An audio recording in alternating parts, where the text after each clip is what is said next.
Hello all, I'm the academic agent. George Orwell once said that so much of left-wing thought is kind of playing with fire by people who don't even know that fire is hot. I sometimes wonder if they know the reason that they're playing with fire at all. It's because their ultimate goal is burning down the house. In the words of David Byrne, watch out. You might get what you're after. It was also George Orwell who coined the term newspeak in his novel 1984.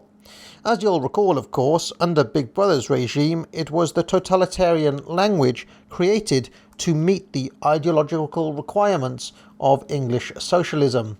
Newspeak is a controlled language of restricted grammar and limited vocabulary, a linguistic design meant to limit the freedom of thought, personal identity, self-expression, free will, that ideologically threatens the regime of Big Brother and the party, who thus criminalise such concepts as thought crime, contradictions of ingsoc orthodoxy.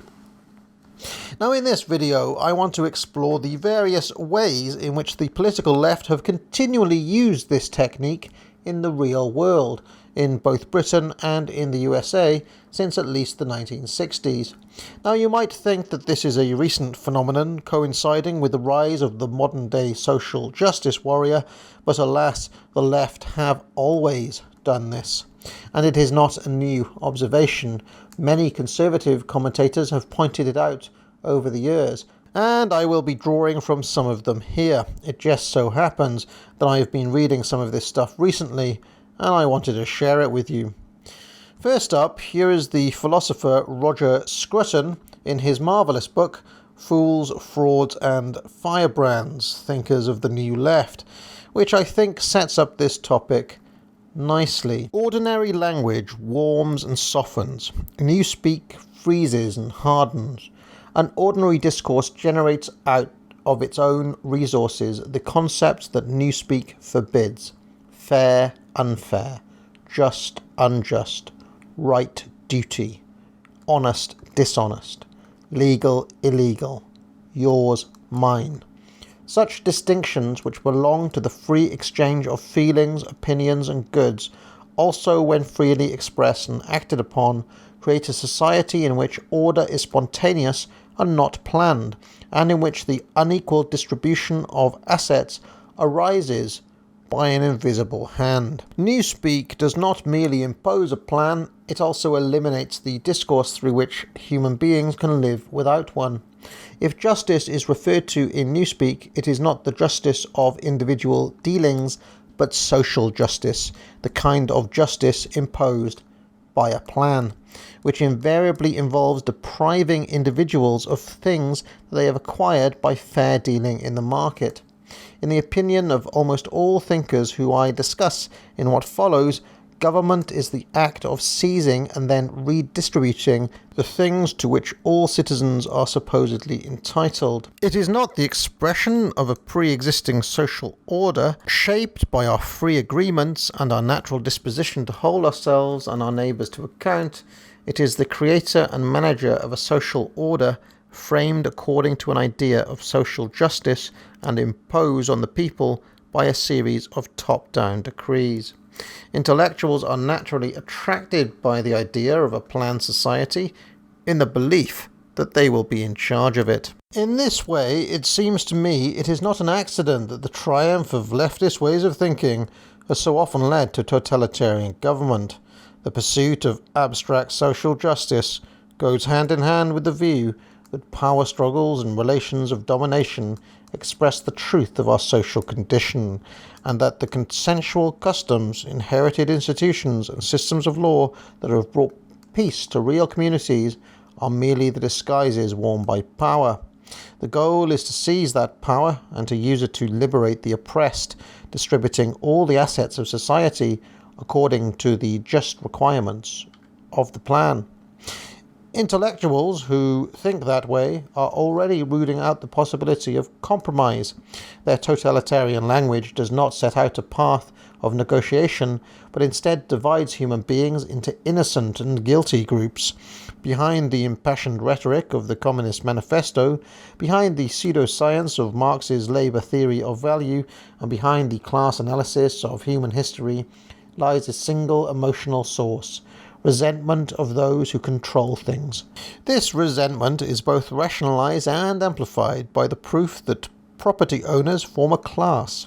According to the theory, the bourgeois class has a shared moral identity, a shared and systematic access to the levers of power, and a shared body of privileges. Moreover, all those good things are acquired and retained through the exploitation of the proletariat, which has nothing to part with except its labour, and which will therefore always be cheated of its just deserts. Now, to illustrate the fact that the left did not just do this in Soviet Russia, but they're doing it here and now, here is Matt Ridley writing in the Times back in July of this year. It feels as if the left has always been better at vocabulary than the right. Capitalism was a word largely invented by the opponents of commerce.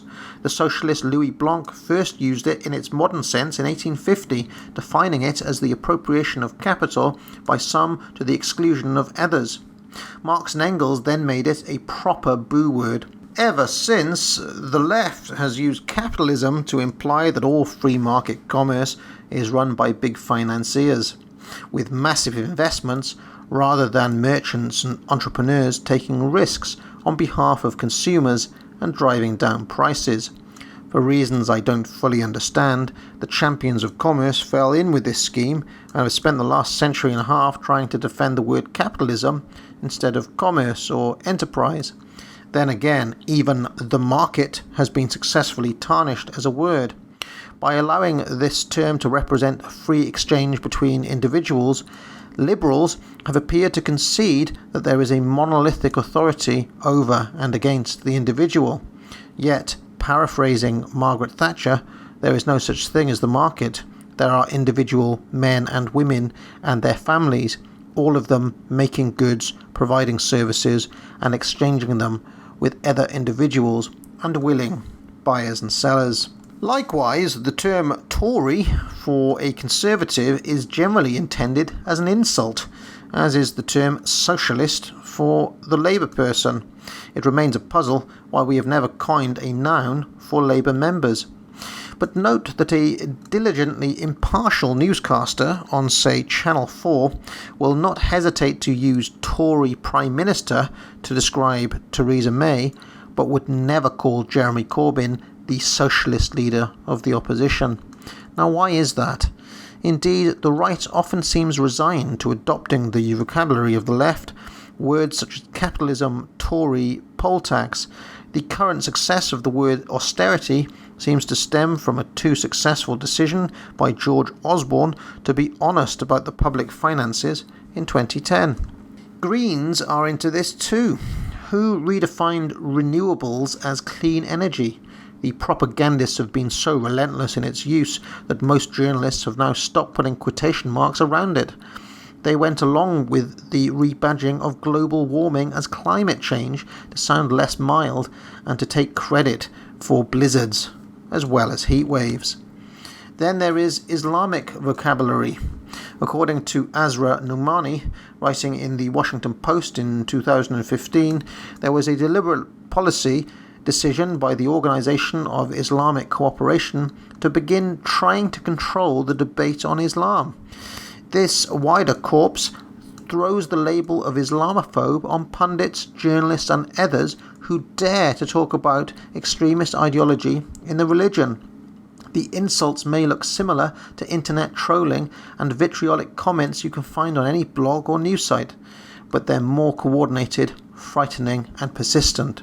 And if true, this deserves more coverage. Now, there is no shortage of examples of any of this that we might draw from.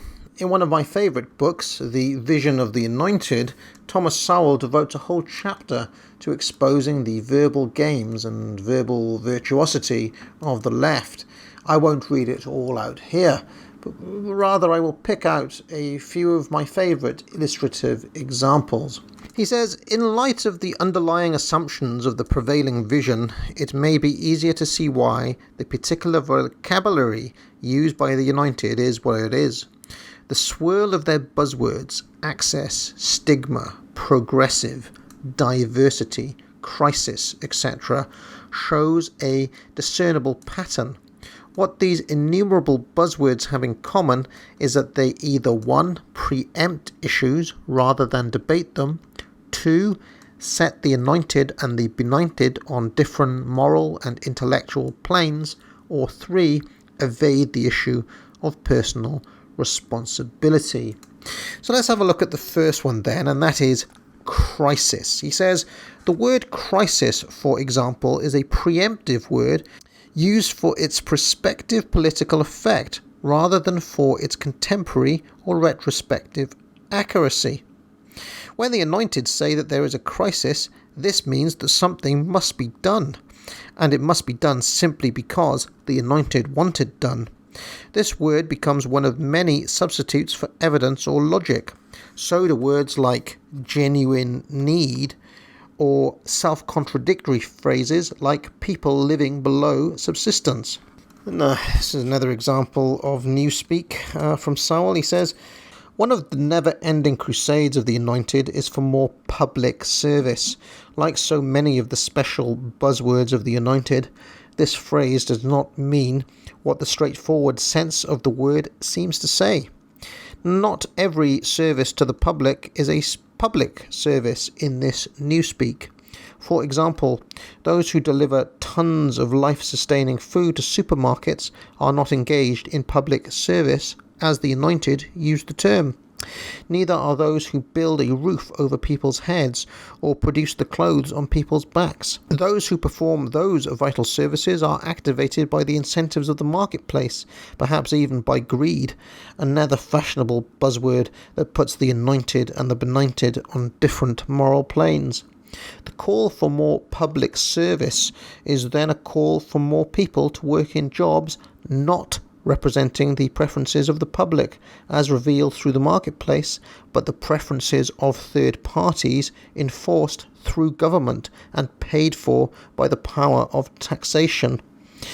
Sometimes work for foundations and other non-profit organisations is also included in public service. What is crucial is that public service not be service defined by the public itself through its choices of how to spend its own money in market transactions, but defined for them by third-party elites. Otherwise, the most valuable and even life-saving activities are not worthy of the benediction public service, while making oneself a nuisance to other people with door-to-door solicitations in an activity worthy of that verbal aura, when it is in a cause favoured by the anointed. Forcing the public to pay for art calculatingly insulting to the public sensibilities is also a public service, as the anointed define the term, and a failure to pay is censorship in this same lexicon, regardless of how free those artists remain to produce and sell their products to those willing to pay with their own money. Imagine how Paul Joseph Watson would feel about that one. What is crucial about the concept of public service as used by the anointed is that it must be defined by third parties and not by the public itself. So this is another example from Sowell. He talks about access now. People are often said to lack access to various jobs, educational institutions or credit, when in fact they may not have behaved or performed in a way that would enable them to meet the same standards that others meet. Access is just one of a number of ex-ante expressions. Opportunity, bias, and glass ceiling, for example, are used to describe ex-post results in such a way as to preempt the whole question as to why those results turned out the way they did. If a job ceiling is glass, for example, that says it is invisible, and the assertion must be accepted without evidence. Implicit in much of this verbiage is the notion that the rules were rigged for or against some individual group. But whether or to what extent this is true is precisely the issue that should be argued, not circumvented by a verbal sleight of hand. And indeed, this has happened here in Britain just in this past week. The Guardian has been running wild with a claim that only 3% of the top 1,000 most powerful jobs in the FTSE 100 are occupied by so-called BAME people. Where did that phrase BAME come from all of a sudden? Incidentally, it means black, Asian and minority ethnic. Anyway, as if to prove Sowell's point in real time, they make all of these arguments, and that 3% number doesn't look right to these Guardian journalists. So they think it's a crisis, it's shocking, we must urgently act to fix this terrible problem. But of course, no one ever asks why. For example, 70% of NFL stars are black, when only 12.7% of the US population are black, or why only 37% of British doctors are white, when over 90% of the British population is white. As it happens, British Indians and Asians massively over-index in that field, even though they make up precisely 0% of the national football team, which is over 80% black, over 10 times the national percentage of black people. Now, such statistics are not what our Guardian journalists are looking for, which is what makes them so maddeningly dishonest. If their quest for cosmic justice was a real thing, they'd be wondering why the percentages in those industries don't exactly mirror the national demographic averages.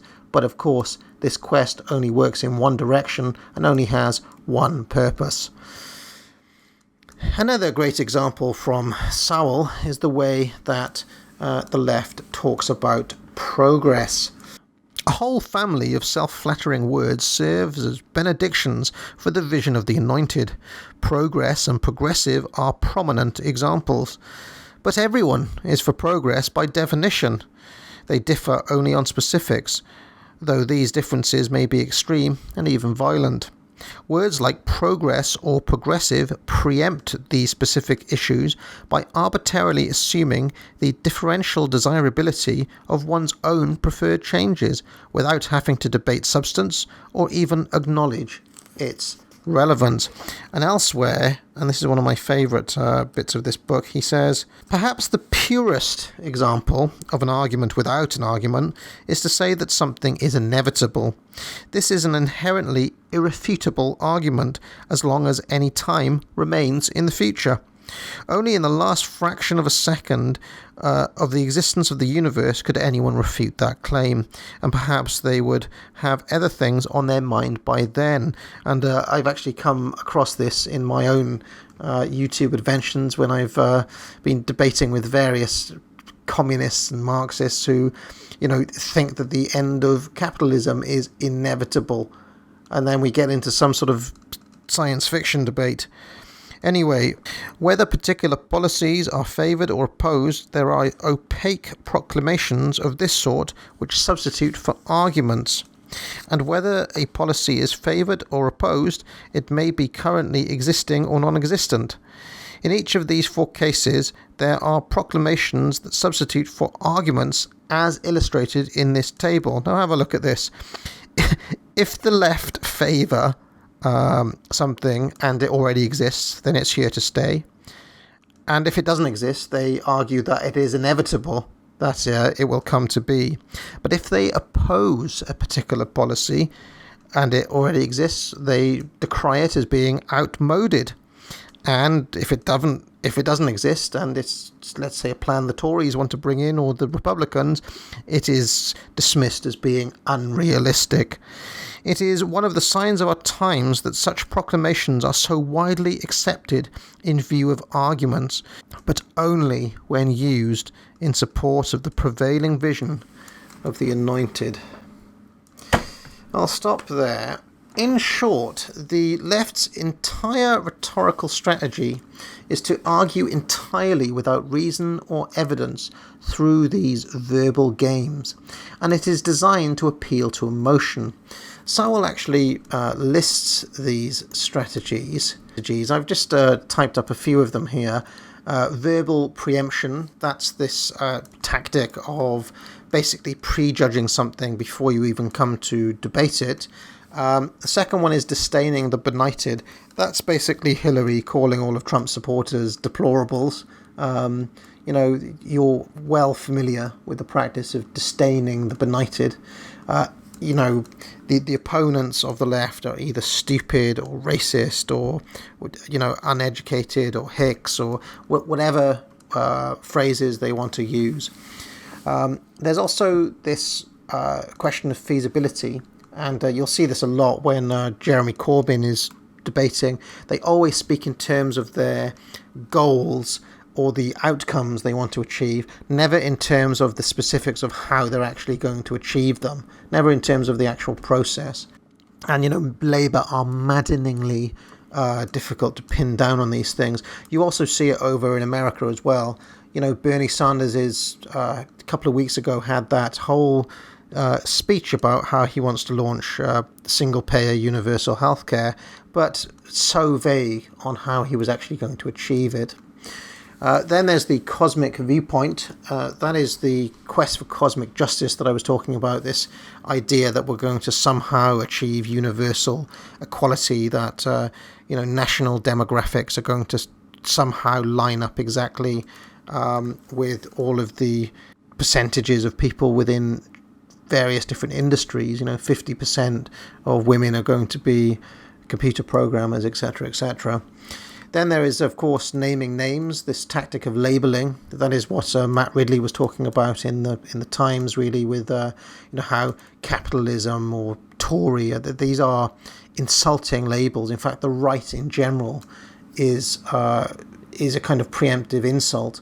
And then there is, of course, verbal inflation. And this is a tactic that you're all familiar with, where a given word or a given area keeps on expanding way beyond its normal definition. For example, violence is one of the one that Sowell talks about, how words are now violent.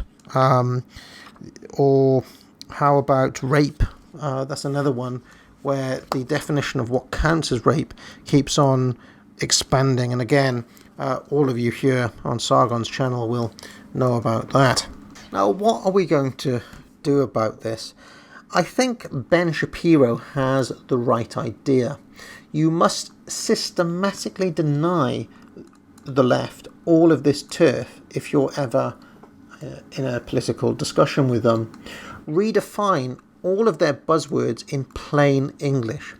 Insist on defining it in the way that makes it abundantly clear what they actually mean, because the word in question will undoubtedly obscure the true meaning of what their intentions are. For example, if they are complaining about the shocking fact that some particular group isn't represented in some particular job, ask them directly why they expect to see national demographics mirrored in particular industries. Hit them with the stats I mentioned earlier on. Ask them why they aren't concerned that only 37% of doctors are white when 90% of people are white in this country. Put them on the back foot. Force them into revealing their true intentions. Deny them any form of moral high ground. When they say things which preemptively attack you, preemptively attack them. And here in the UK, when we have a sneering, virtue-signalling socialist twat like Jeremy Corbyn, the absolute boy, oh, Jeremy Corbyn, on the rise, this has never, ever been more important. They want to paint their opponents as evil.